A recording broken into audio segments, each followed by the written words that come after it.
आपल्या देशातील नागरिकांवर झाला, ते मृत्युमुखी गेले आणि त्यांना आज आपल्या देशामध्ये संपूर्ण या भ्याड हल्ल्याचा निषेध करण्याचा तर आम्ही सुद्धा निषेध करतो।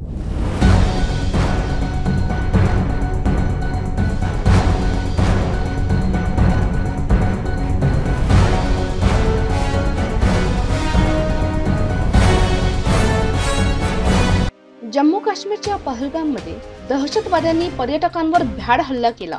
या हल्ल्यात आतापर्यंत 27 जणांचा मृत्यू झाला आहे, तर 13 जण जखमी झाले आहेत। पहलगाममध्ये पोलिसांच्या गणवेशात आलेल्या दहशतवाद्यांनी देशी विदेशी पर्यटकांवर अंधाधुंद गोळीबार झाल्याच्या निषेधार्थ सर्व स्तरातून निषेध व्यक्त होत आहे।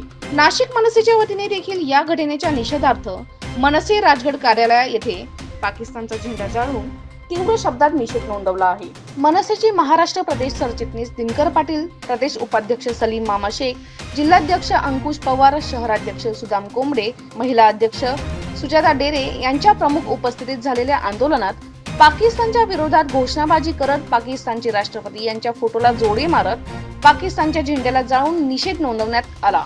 यात कोणतेही राजकारण न करता दहशतवाद्यांना कठोर शासन व्हावे यासाठी सरकारने पावले उचलावी अशी मागणी या मनसे प्रदेश सरचिटणीस दिनकर पाटील यांनी आंदोलनादरम्यान करण्यात आली आहे। महाराष्ट्र नवनिर्माण सेनेच्या माध्यमातून सरकार कोणाचाही असो या देशाच्या एकत्मतेसाठी काल जो भ्याड हल्ला आपल्या देशातील नागरिकांवर झाला, ते मृत्युमुखी गेले आणि त्यांना आज आपल्या देशामध्ये संपूर्ण या भ्याड हल्ल्याचा निषेध करण्याचा तर आम्ही सुद्धा निषेध करतो। सरकारने या हल्ला करणाऱ्यांना पाकिस्तानला धडा शिकवला पाहिजे आणि ज्यांनी हल्ला केला त्यांना सोडलं नाही पाहिजे। आम्ही देशाच्या एकात्मतेबरोबर देशासाठी आम्ही बरोबर राहणार आणि आम्ही सुद्धा त्यांचा तीव्र शब्दात निषेध करतो।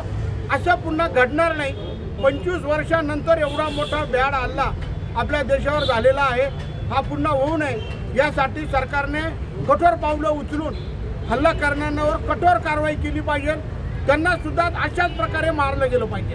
त्यासाठी आम्ही आज आमच्या महाराष्ट्र निर्माण सेनेच्या माध्यमातून सर्व पदाधिकारी कार्यकर्ते त्यांचा निषेध करतो।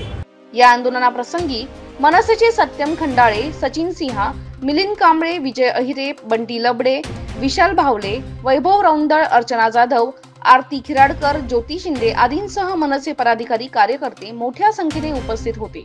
दरम्यान देशावर मोठा दहशतवादी हल्ला झालेला असताना मनसे प्रमुख राज ठाकरे हे परदेशी दौऱ्यावर असून कार्यकर्ते कामाला लागले असल्याचे चित्र दिसून येत आहे। पेड न्यूज साठी कमलाकर तिवडे, नाशिक।